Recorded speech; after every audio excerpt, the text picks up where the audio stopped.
Thank you very much, Mr. Chairman. Welcome, and aloha, Secretary. Great to have you here with us. You've touched on a lot of different topics today that I look forward to being able to address that really impact us nationally, from cyber threats to domestic drone use and the policies that we need to come up with as we look at this new technology, duplication of resources, aging Coast Guard fleet, and so on and so forth.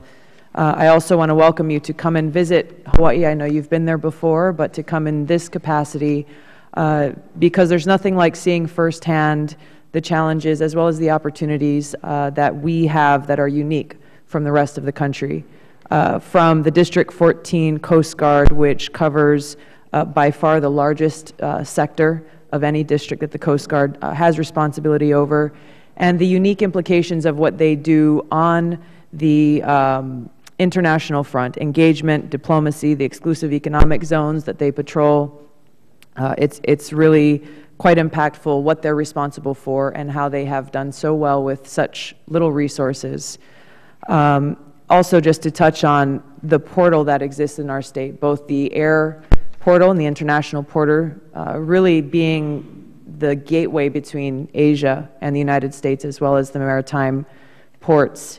Since 1996, we've had 2 international airports in the state of Hawaii, the primary, which is the Honolulu International Airport, and the Kona International Airport. Kona was able to accept flights, and we had Customs and Border Patrol operating from there up until 2011. And this is a situation I know that you're familiar with and that we're trying to remedy. The CBP had stated basically that the facilities at the Kona Airport were insufficient in 2011. The airport facility staff sought feedback from CBP in 2012. Were given a book of regulations, 295 pages, that was dated in 2006, told to look through it and update the facility. The following year, they were given an updated book in 2011, said, oh, well, this is the updated version. I think our folks on the ground have been really proactive in trying to make sure that we're able to meet CBP standards and are requesting a 5-year exemption so that we can continue to operate as we were up until 2011, which is important from an economic perspective, but also from a security perspective. If anything were to happen at the Honolulu International Airport, that we have another gateway and we have another facility there. So I'm wondering if you can comment on the status of that request that's supported by the mayor on the ground as well as by the governor. I have your letter in this regard.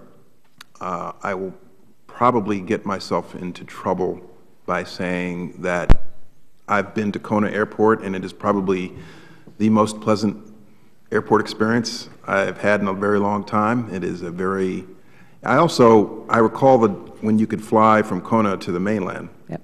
And I don't think in the early 90s, and I'm not sure you can do that anymore. You can. And I know the burden of being on a multi-hour flight to Honolulu, and then you got to change planes and fly to Kona. So I know the inconvenience of that.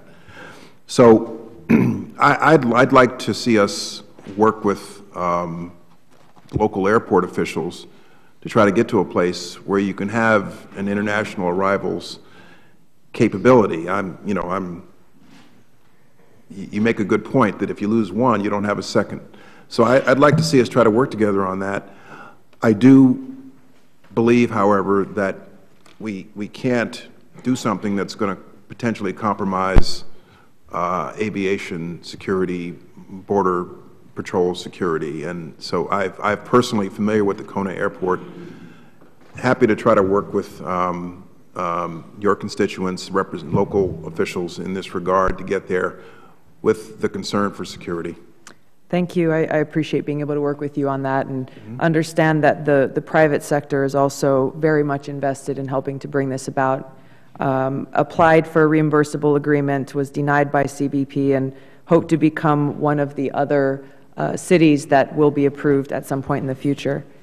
I want to touch quickly on airline fees. With the budget that was passed recently, some of these fees that directly impact airline travel were increased, in part to help pay for CBP, to help pay for TSA. I'm going to be an advocate here for the two non-contiguous states, Hawaii and Alaska, where air travel is essentially our only option. This is not an area that is a luxury, but one that is essential for business, for healthcare, for education, and look forward to working with you on seeing how we can, as has been done in the past, make sure that these two states are considered differently.